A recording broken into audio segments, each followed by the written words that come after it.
Shalom Ouvracha mes amis, vous avez reçu du vin d'un non-juif, qui n'est pas cachère évidemment. Est-ce que vous avez le droit d'en profiter ou pas? Eh bien le problème, il est un vieux problème puisque le yaïn, c'est yaïn nesser. Nesser, c'est-à-dire qui a été versé pour la avodah zara. Alors vous allez me dire aujourd'hui, quel curé vient dans les cuves, peut-être une cuve sur 100, et on ne sait même pas est-ce que le curé il est religieux ou pas. Alors a priori c'est pas le même vin qu'on avait à l'époque, qu'ils prenaient du vin et ils versaient sur leurs autels. Est-ce que ça s'appelle le même vin, oui ou non? Alors il faut savoir que c'est ce qu'on appelle une gzera des rabbanan, puisque on ne sait pas que les rabbanan, est-ce qu'ils ont été, ils ont fait une gzera, pourquoi? Parce que c'est un vin qui est interdit, parce que c'est pour la avodah zara. Tu dis aussi, il y a un autre problème, c'est que si je commence à boire du vin avec un goy, eh bien nos filles, nos enfants vont se marier. Donc c'est la raison pour laquelle les chachamim ils ont dit stop en disant que c'est interdit. Donc je répète, un vin qui a été sûrement versé à l'église, eh bien on n'a pas le droit d'en profiter, c'est sûr, c'est la avodah zara mamash. Mais un vin où on a un doute, ça c'est une xéra des rabbanan parce qu'on a peur que on vienne à se mélanger entre juifs et goy. Maintenant, de savoir, je ne sais pas qu'est-ce que c'est. Ce je sais pas ce que c'est, ça s'appelle Stam Yenam. C'est pas un Yain Nesser Mamash, c'est Stam Yenam, c'est un Safek. Eux ils font ça pour le business. La majorité des agriculteurs ils font ça pour le business. On ne sait pas s'ils amènent le curé ou pas, c'est Stam Yenam, c'est un Safek. Est-ce que ce vin il a été pour la avodah zara, pour l'objet culte ou pas? Donc dans ce cas-là, est-ce qu'on a le droit ou pas? Alors il faut faire la différence entre plusieurs sortes de goïm.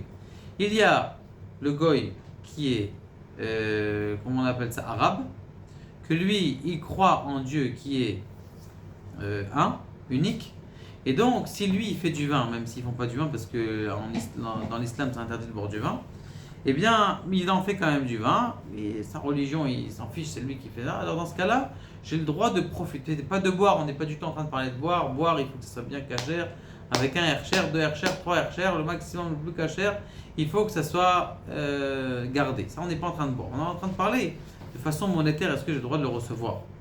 La réponse, elle est que si tu ne le reçois pas. Alors, si c'est un vin d'un goy qui vient le jour de Noël, il te dit tiens, voilà un bon vin. Maintenant, c'est ton bon voisin. Tu vas dire ah non, non, moi je prends pas ton vin, je suis pas cachère. Il va te voir mal. Il dit c'est quoi ces juifs là, ils sont pas trucs, et ça peut faire des histoires. Si ça fait des histoires, on a le droit de recevoir ce vin, mais vous l'ouvrez avec plaisir et vous le versez. Est-ce qu'on a le droit de le sentir? On en parlera une autre fois. On verse dans la truc et c'est fini, on n'a pas le droit de profiter de ce vin. Pourquoi? Parce qu'il me l'a donné le jour de Noël et c'est pour sa fête, verroulé, verroulé. Maintenant, si c'est un monsieur qui est musulman, dans ce cas-là, comme il croit en un Dieu, on a le droit de prendre ce vin-là et de le vendre aussi. Pourquoi? Parce que c'est pas Akoum, c'est pas Ovdei Kochavim. Maintenant, troisième possibilité, c'est j'ai reçu 120 bouteilles, et chaque bouteille 52 euros pour l'histoire. Est-ce que j'ai le droit d'en profiter? A priori, j'ai pas le droit d'en profiter. Maintenant, si je vous pose une question, le type il dit il me doit 50 000 euros. Maintenant, 50 000 euros, il dit écoute, moi je vais pas te payer 50 000 euros. Par contre, si tu veux, si ça t'intéresse, l'argent que je te dois, je te le donne en nature, c'est-à-dire que je te donne 100 bouteilles à 50 euros, je te donne 100 bouteilles de vin. Est-ce que tu es d'accord de recevoir? Dans ce cas-là, comme tu sais que tu vas pas te pouvoir être remboursé, et que le vin, c'est ça qui va te rembourser, le Alichot Olam, dans le Parashat Balak, Seif Gimel, il dit que si c'est pour sauver ton prêt, tu as le droit de demander de prendre le vin d'un goy et le revendre. Même si c'est un akoum. Pourquoi? Parce que c'est Stam Yenam, c'est pas sûr qu'il a. Si tu sais que c'est marqué la croix dessus sur le vin, on parle pas. D'accord? On est en train de parler d'un vin normal, on sait pas, c'est un château, je sais pas quoi, un château Lamartine, je sais pas si ça existe.